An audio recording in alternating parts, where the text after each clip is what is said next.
Oscar, I'm Joe Brack of the Julian Assange Defence Committee. We've been here today at The Guardian to protest the continued publication of lies and fabrication on the Julian Assange case. He currently resides at HMP Belmarsh in isolation, 23 hours a day. His partner Stella Morris said that he's in a very fragile state, that it's, touch and go in terms of his physical and his mental health.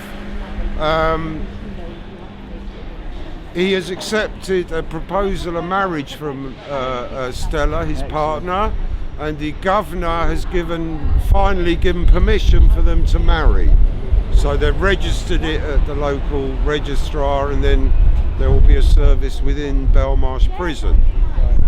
His partner thought that a judgment from the Lord Chief Justice Burnett and the other two appeal judges would be before Christmas. We are told by the Royal Courts of Justice that the holidays start early for the judges on the 11th of December. So we are somewhat worried that the judgment will not come until the new year.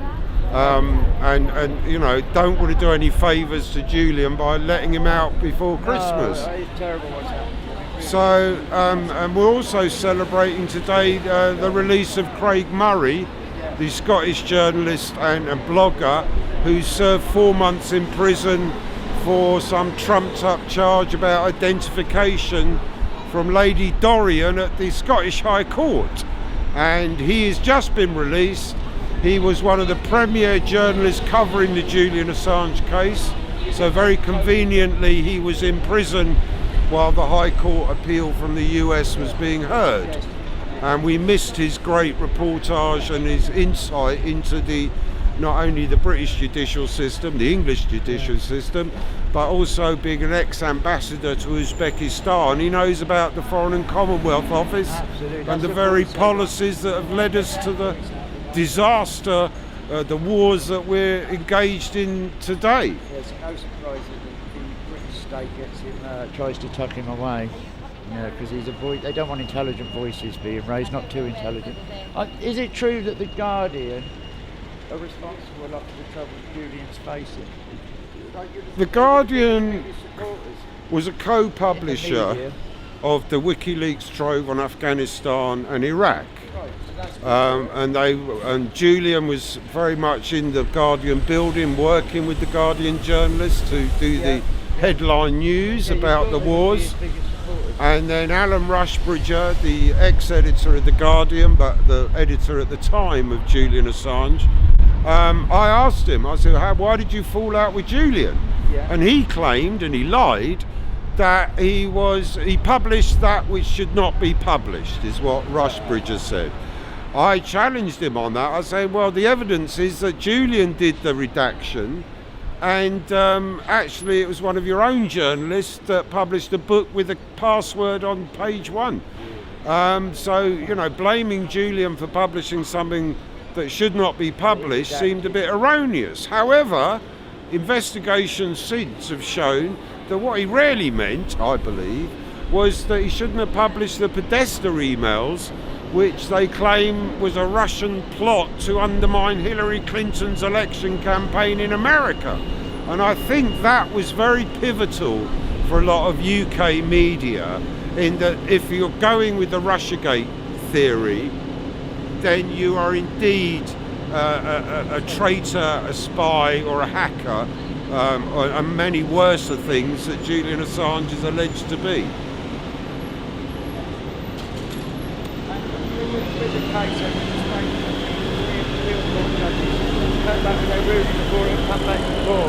We are alarmed because one of the appeal court judges was replaced by Lord Chief Justice Burnett.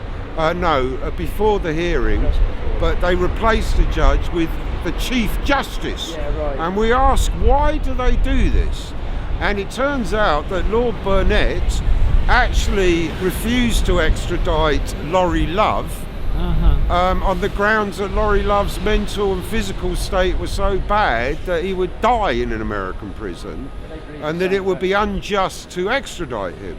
And the basis to stop the extradition the last hearing before the appeal hearing, hasn't it? yeah, but the problem is that no one can overrule Lord Chief Justice Burnett apart from Lord Chief Justice Burnett.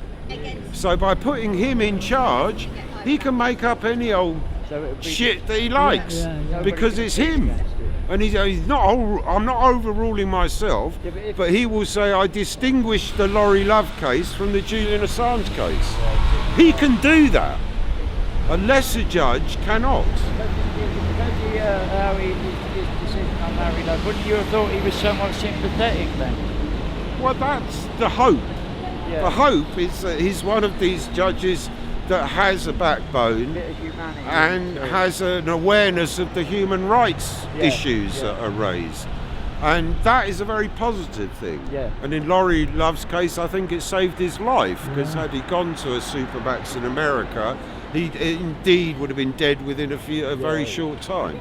So that's a positive, you're absolutely correct. But the negative is that he can overrule himself. He can overrule it. He can do what he likes. It's very frightening, because it's There's only totally, God above him. There's no one else. Lord Chief Justice, that's the top you would say dog the job. machinations are clear that the state is manoeuvring to keep Julian Assange isolated from the rest of us, basically. Of course, because they claim that he's not a journalist, that he's in fact a computer hacker and an American spy, despite being Australian, but there you go. I can imagine there's quite a simple definition for journalism. It's if you publish stuff and put it out there, that's journalism, isn't it? He certainly did that. So does it Well, have listen, to go further anyone than that? in the Constitution of the United States, there's no definition of what a journalist Exactly, is. I'm saying it's a very It just says difficult thing to publishing define. things in the public interest. Yeah, exactly. That's So that makes you a journalist. Yeah. That makes me a journalist. That makes you a journalist, because what you're doing is disseminating information and news that you believe is in the interest for people to know. people need to know. It's up to the people to decide whether they take that. And certainly with Julian Assange, the public interest defence is denied in the Espionage Act, as it is in the Official Secret Act, since Clive Ponting was acquitted by a jury in a perverse decision, but he had a public interest defence available under the Official Secrets Act. That has been denied by Parliament, that under the Official Secrets Act there's no public interest defence. Really? Yes. I didn't know that. That's amazing. And it's most probably either Margaret Thatcher or John Major who passed that bit of legislation within weeks of Clive Ponting being acquitted. Incredible. Considering that their whole job is for the public interest. And to not have a public interest in the Espionage Act or the Official Secrets Act is outrageous. Incredible. Yeah. And also, revealing the criminality of public servants is not a traitorous act. It is a public duty that we are all honour bound